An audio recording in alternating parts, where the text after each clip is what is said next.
Well, thank you. Welcome, ladies and gentlemen. It's a bit awesome to see so many people interested in and hopefully very supportive of the revitalisation of this magnificent building. I retired from council officially about, 3 months ago, but I haven't retired from St James. So my retirement is sort of in quote marks, and if the project reactivates, I will be back guiding its future and what happens to it for council and for the city and for you. That's on the back of having, 20 years ago, done the Civic Theatre and the Town Hall and the Chief Post Office. I have said to people that if it wasn't for those projects in my background, I'd be scared frantic about St James, because it probably is the most complex project I have ever anticipated working with. And that's because it's involved not only with a small theatre in its restoration, but the accompanying massive apartment development or whatever that will go with it, that's intrinsically integrated with the theatre. The two things go structurally hand in hand. In terms of procedures, they cannot be separated in that way. And I know one or two of you in the audience here have both worked on the St James and on the Civic, which also gives me great assurance that we've got all the skills and the people available. In fact, hopefully, most of the teams that worked on the Civic and the Town Hall are available to continue on the St James. That's a huge reassurance. And we've also got Mr. Steve Bealby at the back here, who is currently the owner of St James, a tremendous enthusiast for heritage, having just completed two beautiful little old cottages up Airedale Street that nobody else wanted to look at. And he's been very fortunate to be able to lease those to a new boutique hotel next door. So we've got all the right people there. What I'm hoping to do today is to not only give you a bit of information about the St James and where it's at, but to allay one or two fears that I've had expressed to me in the last year or so. I've had people say, why are you demolishing the St James? We're seeing big machines in there knocking down brick and knocking down walls. Why are you doing that? And the answer, of course, is that we're not. But we have done demolition on the site. Originally, it was quite different to what it is now. That was the street frontage, about 1930, I think. This was the only presence of the theatre on Queen Street. This, of course, is Queen Street running uphill. There's the fly tower of the St James sitting over the back on Lawn Street. A company here called Tonson Garlic, who were importers of fancy goods, furniture, pottery. Interestingly, Barry and Beale Opticians, who I think are still around, were here then. But we had this marvellous sort of moth to a candle tower out on the street. Most of the front of that tower is still there. We had hoped to keep the whole thing, and as we'll see in subsequent slides, embed it in the podium for a new development on the site. Unfortunately, the concrete work, especially in the back of this, was absolutely shot. We realised that what they did was made the concrete frame out of beach gravel from Maraetai. We know that from the aggregates in it. And they didn't wash the beach gravel in those days. They simply gathered it up off the beach, salt and gravel, and mixed it into concrete. The consequence is salty concrete is absolutely hell on steel reinforcing. It was beyond saving. So we've got a $1.5 million steel gantry sitting out here in the street at the moment, holding up the front of that tower. The roof is long gone. That was smashed up years ago. Easier to reinstate, rather lovely sort of slate pattern on it. The ball at the top, we've realised from analysing the best photos we can find, was a lead light glass ball with a light inside it. And that was the sort of the candle, if you like, to draw people to it. So that will all hopefully be reinstated as part of a bigger podium, probably up to about here in the current design, although that current design, of course, is up for grabs for whoever takes on the project. Note on the front here, this is actually white plaster. This beautiful, hard to see here, ornamental candy twist columns and decorations all over this. But note that line of tiles running up and across and down the window.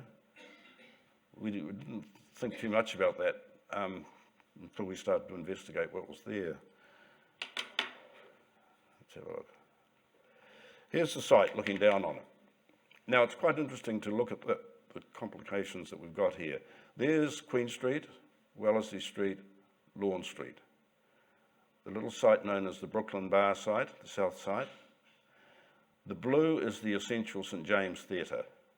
That's the fly tower, that's the body of the theatre, that's the main lobby leading out onto Lawn Street. The St James had a lobby much altered running out to Queen Street. Orange is the tower that we've just been looking at. Right. Previous to the demolition, that was the Regent Theatre, a very strong reinforced concrete building built in the 80s. It was the last of the cinemas on the site. And over here, much earlier cinemas that occupied and were built into existing buildings on the site. That's the ASB, of course. So what we had is the theatre essentially, functionally, was that. In order to get the Regent out, I gave consent for the rear part, but not the front of the tower, to be demolished because we could not take demolition traffic out onto Queen Street for obvious reasons. Queen Street is an absolute no-no. It all had to go out the back here. So currently we have the theatre sitting as it is on the site and everything out in the L-shape gone. There's a big empty site at the moment. The red part wasn't too hard to call to give assent for its demolition because sometime, I think in the 50s, probably 1954, when the present Queen first came to New Zealand, she did a Royal Command performance there. There's an old saying that the royal family must think the whole world permanently smells of fresh paint.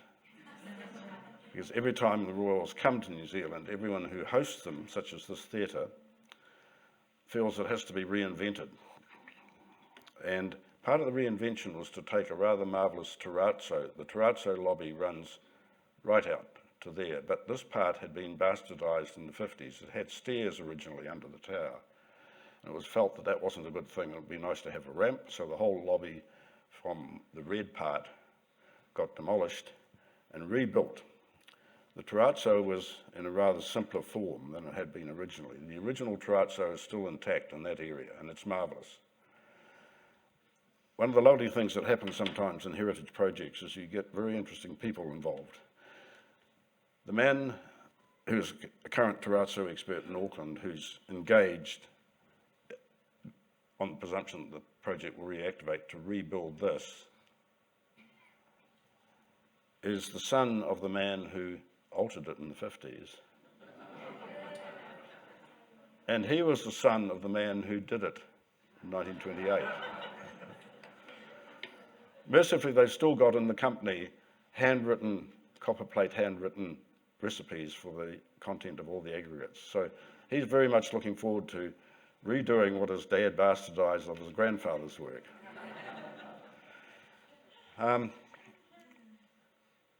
This dotted line is the currently consented large apartment development. I can't guarantee that if the project reactivates that will be built, but at least two of the contenders currently looking at the project want to run with that pretty much as it is. That project is quite complexly related to the theatre, both in terms of structural strengthening across the boundary line, and also providing facilities that were in here, toilets for the St James that were demolished to do the demolition, inside, well, reinstating those outside the blue. So inside the site there'll be new toilets, there will be hopefully a lift to serve the lobby that doesn't have a lift, never had one. And of course to reinstate the Queen Street lobby and to rebuild the rear of the tower, probably as management offices for the theatre. The building was designed by a Kiwi called Henry Eli White, who designed a prodigious number of theatres around the globe. He wasn't actually an architect. His first known work, I think, is the Waipori water scheme out of Dunedin. And he somehow managed to get himself into these projects, learnt a lot. And actually designed a lot of theatres that were almost very similar to each other. We discovered to our great interest that an almost identical copy of the St James exists in Newcastle in Australia, paradoxically called the Civic, whereas the St James has the ground floor, one circle and the gods. The St James, the Civic in Newcastle only has one circle. But it helped us a lot because along with repaints, compulsive repaints when the Royals arrived, St James was reinvented. Originally the paintwork inside it was a very warm, sort of ochres, reds, cream colours, quite warm and happy. That was at some stage felt to be out of date. And the Queen would like to see something a little more modern, and that meant greys and sombre greens. At the same time, they also covered up the tower at the front of the building. Two separate layers of it. Each time there was a Royal Command performance, it got another layer to hide this old-fashioned building inside. But basically, it's a remarkably intact building. That's the currently consented version. The dotted line that we saw on the last slide, that one, is the big blue tower. Note at the bottom, in this particular design, the ochre-coloured podium that comes right out to Queen Street. The tower doesn't. There's the proposal to rebuild the tower, partly embedded, but free at the top, with the roof and the ball recovered on Queen Street. It's essential that the building actually has a presence on Queen Street. Whether that gets built or not will depend on who perhaps takes up the cudgels for redeveloping the site. This project is now creeping up way beyond $1 billion. It's probably going to be an offshore party. New Zealand contractors are quite capable of doing the work, but in terms of funding, I think it's immediately beyond any entity in this country. Otherwise, we would have the building underway at the moment. This particular building was funded by a New Zealand bank, an Australian-owned New Zealand bank. And Australian banks have a habit of getting themselves in a bit of strife through injudicious lending and having to retrench on those loans. And when that happens in Australia's slightly more vicious boom-bust cycle, they put the heat on their New Zealand-owned banks to help them out. And so a $90 million loan that had been allocated to this project, that saw the project start, suddenly was gone. And that's why the project ground to a halt. Because without that funding for the tower, the St James, it's not quite true to say it can't happen alone, but the essential sort of structural linkages between the two makes it very prudent that they do help. And of course, the funding from the tower project to reinstate the facilities for the St James is absolutely critical, and that front lobby. When we started demolishing the floor in the building, there was a fire, which was a bit alarming to wake up and hear that there was a fire in the St James, but it actually turned out to be an ancient power cable, once in black rubber insulation that had become brittle and fell off like sugar cubes, in a steel conduit that had rusted through and was jagged edged. The two made contact. It was a floor that was going to have to come out and be rebuilt anyway. There was no consequential damage to other parts of the building. Smoke damage wasn't serious, and we all breathed a sigh of relief. Under the floor, when we took the floor up post-fire, we found all sorts of things related to businesses that had been on the land before. Tonson Garlic were importers not only of furniture, but of elaborate sort of European pottery, and we found some fragments of some rather erotic French platters. There was a shoemaker on the site who left all the wooden lasts for their shoes on the floor, on the ground when they moved out. There had been a butcher on the site, and I'm holding a meat hook there that we found in the dirt. And just out of shot to the left are still boiling down brick vats where we think they boiled down offal to make dripping, the forerunner of what you would now do using olive oil. The dripping was the all-inclusive sort of frying material. All those things are still there. In the middle of the site, right under the auditorium, there's some very lovely stone paving, which was where probably the poor animals got trucked in from Lawn Street to be slaughtered on the site and boiled down. It was as if when the site was vacated, nobody bothered taking their stuff with them. They simply dropped it on the ground and walked out.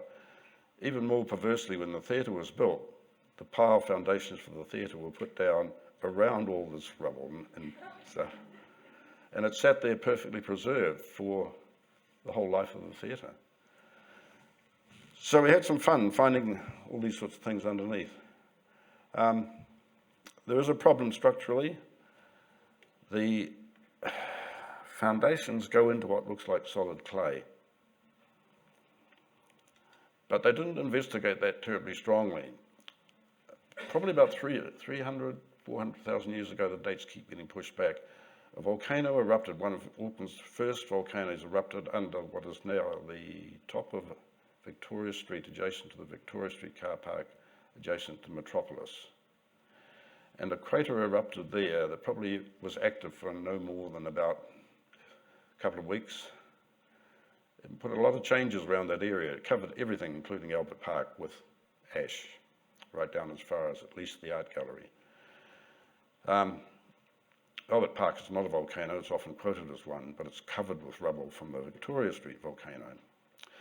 More significantly, it put a lava flow out that went straight down what's now Victoria Street, met the stream, probably with a vast explosion of steam, and that cooled the lava and it formed a big puddle in the Queen Street Valley that dammed the stream. Caused merry hell for modern buildings trying to sit on half on top of lava and half not.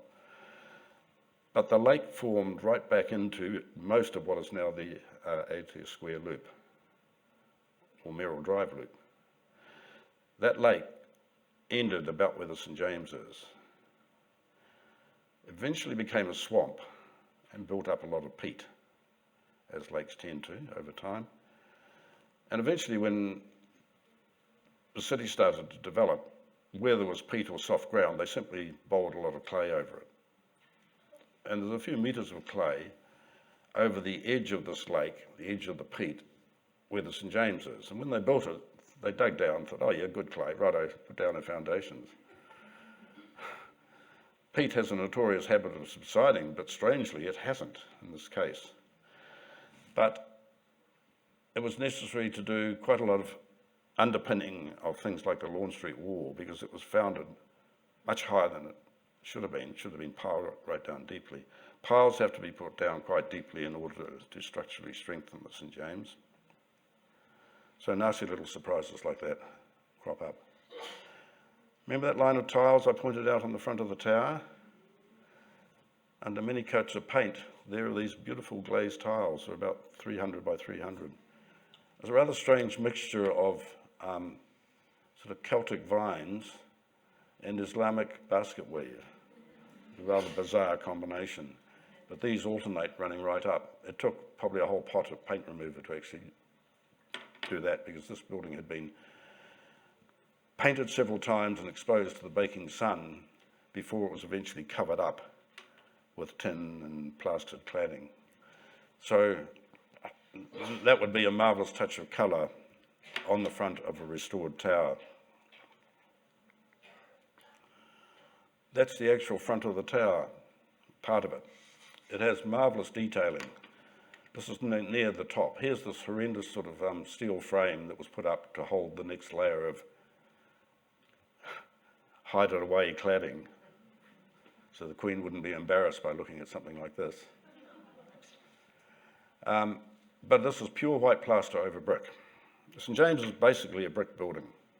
It's got concrete poured in situ columns, concrete beams. So it's a concrete frame, and the frame's infilled with brick. They all have that same sort of problem, bad concrete.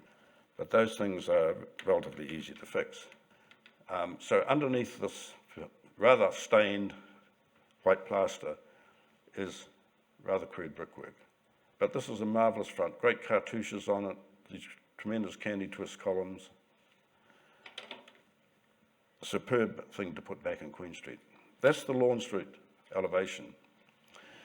The patchy nature of that in that illustration shows what's had to be done to fix up the inadequate reinforced concrete in the beams and the columns. So here's the columns normally hidden behind the plaster and the beams normally hidden behind the plaster.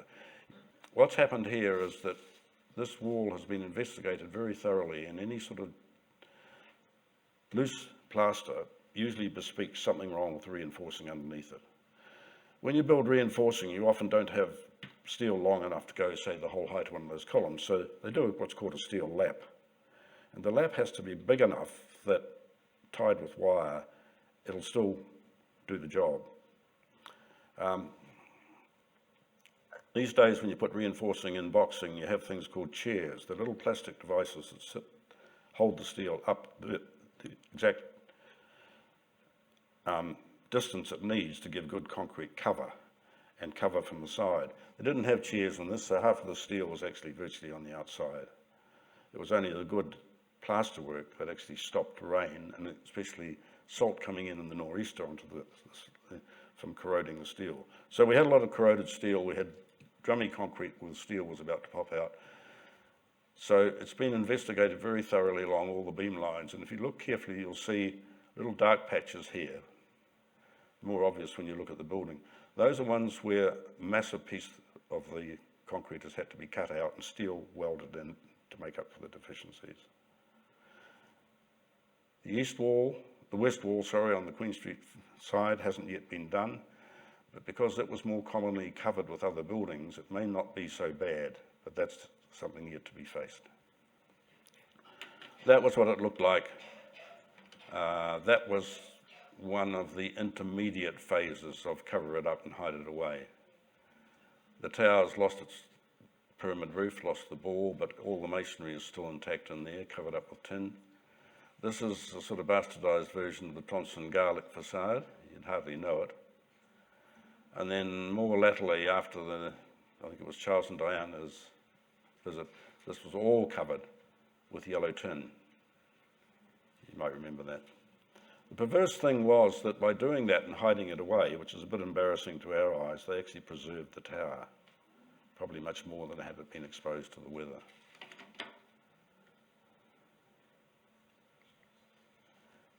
We've been criticised for work we've done recently in the lobby.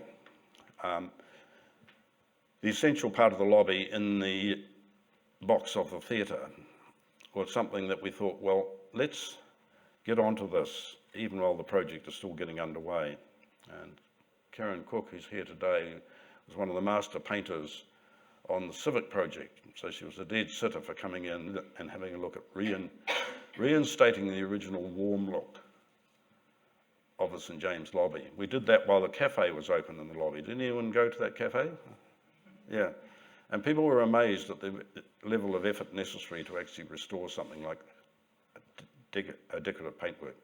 How do we know what the colours were? Well, one, we've got the Civic in Newcastle, where Henry Eli White simply trotted out a slightly smaller version, but the colours and the detail are exactly the same in the Civic. And also when they painted over stuff, they weren't all that conscientious about painting right round the edges of bits of plasterwork. So we have horrible greens over a delicious cherry red that you can see round the edges. So with a little bit of effort and a little bit of scraping back and a little bit of detective work, that marvellous lobby was reinstated. But I've had people who worked in the St James say, what are you doing repainting the walls of the St James in that horrible dull cream and that lolly pink, as he described it, on the mortar joins? Well, we can tell him with absolute authority that what he remembers, which is this, was much later than that, which is original. This is a door leading out of the lobby into a stairwell where the door frame has altered over time. And the door frame originally came to here. So when they repainted the building, a bit slap-haphazardly, they missed key bits of the original. And there's numerous bits like that around the building that actually confirm that in fact it was lolly pink. on the mortar. Inside the building there are various figures, sculptures. When the Civic was built, along the high frieze on Queen Street and Wellesley Street in the Civic, there's a frieze of virtually life-size, gambling, jolly nymphs. And they were originally going to be naked. But the NIMBY Brigade came out in full force and said, we can't have this sort of thing in the main street of Auckland. So they got hurriedly plastered up. We think the same things happened in here. We know for certain that two slightly larger than life-size figures high above the opera boxes in the St. James were gentrified in this way. And the chap who was a young man who had to go up a very tall ladder with a bucket of plaster and put some drapes over their bits is still alive. He's rather elderly now, but I'm just hoping that we might eventually be able to get him in a cherry picker up there with a chisel and a hammer to take off the bits. These are samples of plaster reliefs that line the lobbies in the St. James. And they're rather crudely gentrified. Look at the male one. It doesn't even make pretense to being a bit of fabric. It's just a lump of plaster. So we're not 100% certain about these, but a bit more investigation might tell us. And I've got these at home, and if the project gets underway, I'm going to do a little bit of plaster surgery on them and return them to what they should have been before the NIMBY Brigade came out.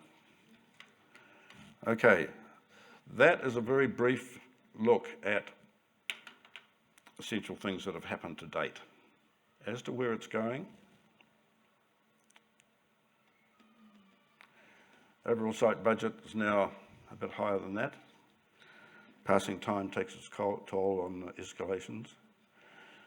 There's no likelihood of bank finance returning from New Zealand. There's no likelihood of a Kiwi entity being able to trump up that amount of money. At the moment, there's 3, possibly 4 large entities, mostly from Asia, taking a real interest in the project. They obviously do a lot of due diligence studies and think very, very carefully about it. One of them wants to run with the consented tower as it is. Others want the consented tower with about another 5 floors. Some want to scrub that and put 2 hotels on the site. So you can see the sense of either perhaps do the simple thing and run with the one that's consented. Consent is still valid, or take a bit more time and do something different, or go for a bit more mileage out of the site. We don't know where it's going to go in that sense. I think it's now closer to a restart than it has been for some years, and I don't say that lightly. I just hope it happens while I'm still vertical.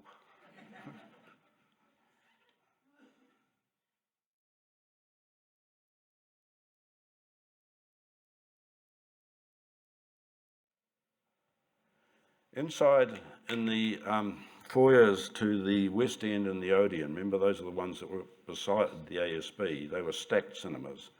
There was this marvellous tile mural by Maurice Keith Smith. Maurice Keith Smith was a young get-up-and-go architect who was a lecturer at the architecture school when I was there. And he didn't get on with some of the old blokes who were traditional architects, and he eventually decided to turn it in, went off, was grabbed by MIT and Harvard, where he's now retired and is an emeritus professor at MIT, a very auspicious role. Still alive, and had done this tremendous tile mural. They're mostly 25mm by 25mm, inch by inch glass tiles, coloured glass tiles like that yellowy one there. There are gold lustre glass tiles, and there are, of course, glazed ceramics. It's a beautiful mixture of multiple materials, multiple colours, but it sat on a big brick wall. Various panels of it mercifully separate discrete panels were either they were 25 mils off on the wall, 25 mils off, or 50 mils off, so very three-dimensional. Our public arts team looked at what could be done about this because it was in the path of demolition. It was 7 metres by about 4.5 metres. It weighed about 27 tonnes. Their conclusion was, we can save a bit of it, one representative panel. And if there's two things I hate in my heritage career, it's two phrases. One is it can't be done. Two is we can't afford it. And that's where I perhaps rashly step in sometimes and say, well, I think it can be done and I'll have a go. So we got a team together, and Karen was again one of that team. And what we did was we decided that we could cut the mural apart using the steps and the shapes in it. But first of all, it was necessary to do something that I'd done overseas on Roman mosaics, and that is, first of all, cover it with fiberglass, using a rubber glue that can be dissolved off later. So every panel is numbered. Not only is it numbered, but the number of the next panel is always illustrated. Right? And then we got the demolition guys in.